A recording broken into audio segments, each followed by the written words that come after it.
बिस्मिल्लाहिर्रहमानिर्रहीम सल्लल्लाहु अला मुहम्मद सल्लल्लाहु अलैहि वसल्लम।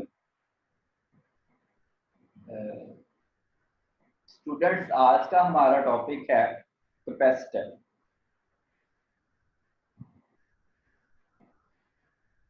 कैपेसिटर ऐसी इलेक्ट्रिकल डिवाइस है जिसको हम डेली लाइफ में बड़ी जगहों पे इस्तेमाल करते हैं। इसकी एक दो एग्जांपल्स मैं आपको देता हूँ। मसलन फ्लैश लाइट फोटोग्राफी।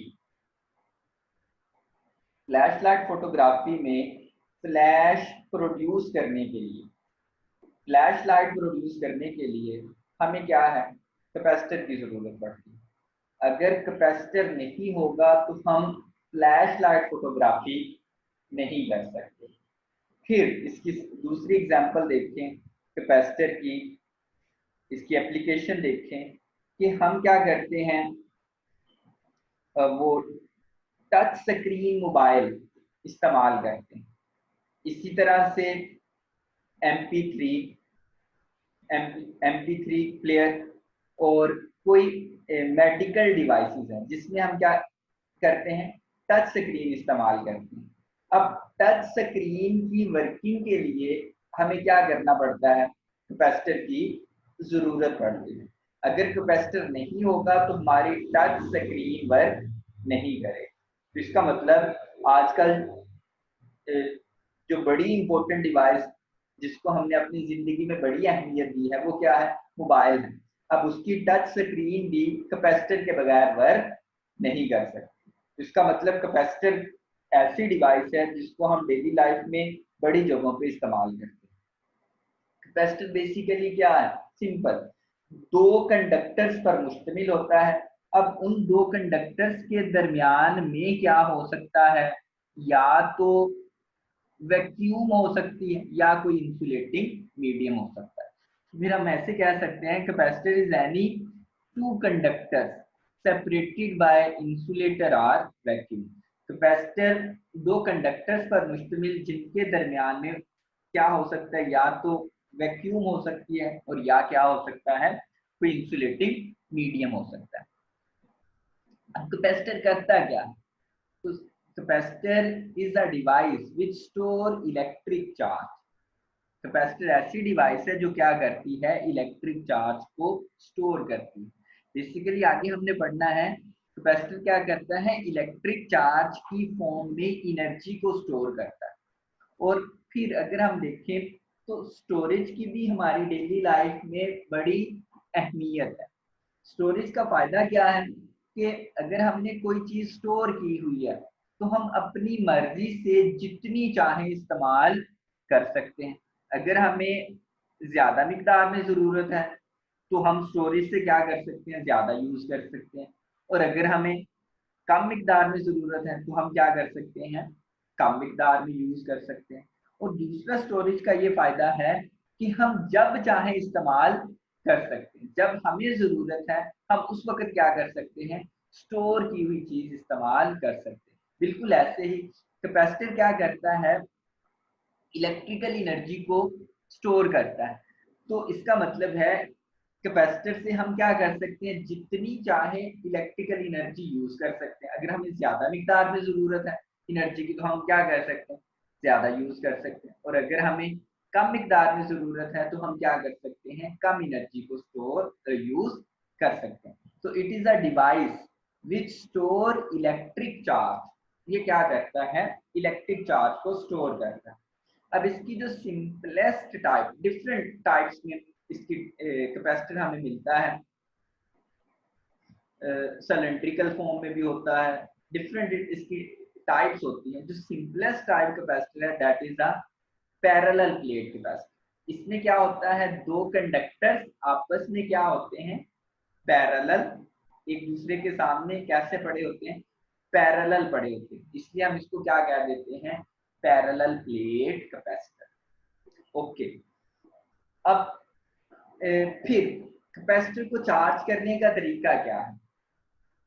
तो कैपेसिटर को चार्ज करने के लिए हम क्या करते हैं, कैपेसिटर की प्लेट्स को बैटरी के साथ अटैच कर देते हैं और इस बैटरी का जो वोल्टेज है वो कितना है, V वोल्ट की बैटरी है, मतलब ये या 12 वोल्ट की बैटरी है या 6 वोल्ट की बैटरी है, कुछ भी हो सकता है। तो कैपेसिटर की प्लेट्स को चार्ज करने के लिए हम क्या करते हैं, कैपेसिटर की प्लेट्स को बैटरी के साथ अटैच करते हैं ऑफ नॉन वोल्टेज।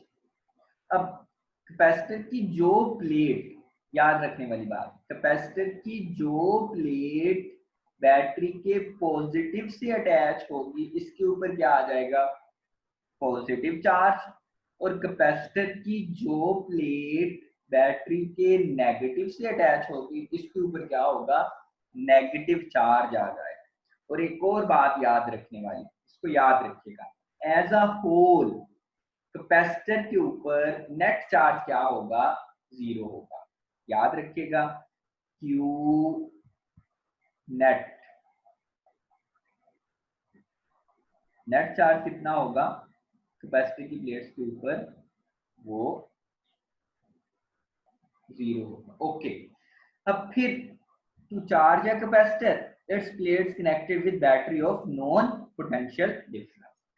फिर दूसरी बात इसमें जो याद रखने वाली, ये ऑब्जर्व किया गया जैसे जैसे कैपेसिटर की प्लेट के ऊपर चार्ज बढ़ता जा रहा है, जैसे जैसे Q, याद रखने वाली बात, जैसे जैसे Q इंक्रीज करता जा रहा है वैसे वैसे कैपेसिटर की प्लेट्स के दरमियान जो पोटेंशियल डिफरेंस है, जो पोटेंशियल डिफरेंस है ये भी क्या होता जा रहा है, बढ़ता जा रहा है। तो हमें समझ आई कि Q directly proportional to potential difference, मतलब जैसे जैसे प्लेट्स के क्रॉस चार्ज बढ़ेगा, ये V कौन सा V है, जो प्लेट्स के दरमियान डेवलप हुआ due to the presence of charge. जैसे जैसे Q बढ़ता जा रहा है वैसे वैसे पोटेंशियल डिफरेंस भी बढ़ता जा रहा है। फिर सिंपल, हमने ये काम कई बार किया कि प्रोपोर्शनैलिटी को हमने क्या किया, इक्वालिटी में चेंज किया और साथ हमने क्या कर लिया, राइट हैंड साइड के साथ एक कांस्टेंट इस्तेमाल किया। यहाँ पे जो हम कांस्टेंट इस्तेमाल कर रहे हैं that is C। C is called proportionality constant. अगर C को डिफाइन करना चाहें तो C is equal to V को हमने क्या किया, दूसरी तरफ डिवाइड कर दिया। यहाँ पे C क्या है, C is called capacitance of capacitor. C क्या है, कैपेसिटेंस ऑफ कैपेसिटर। और इसको हम डिफाइन करते हैं सिंपल फार्मूले से, इसकी डेफिनेशन समझ आ रही है। C is ratio of charge to potential difference between the plates. C क्या है, कैपेसिटर की प्लेट के ऊपर चार्ज और कैपेसिटर के दरमियान बनने वाले पोटेंशियल डिफरेंस की रेशियो को हम क्या कहते हैं, C कहते हैं। It is defined as ratio of charge to potential difference between the plates। अब याद रखने वाली बात बड़ी इंपॉर्टेंट और इंटरेस्टिंग, फार्मूले से अगर हम देखें तो हमें लगता है कि C जो है ये Q और V पे डिपेंड करता है, ऐसा नहीं है।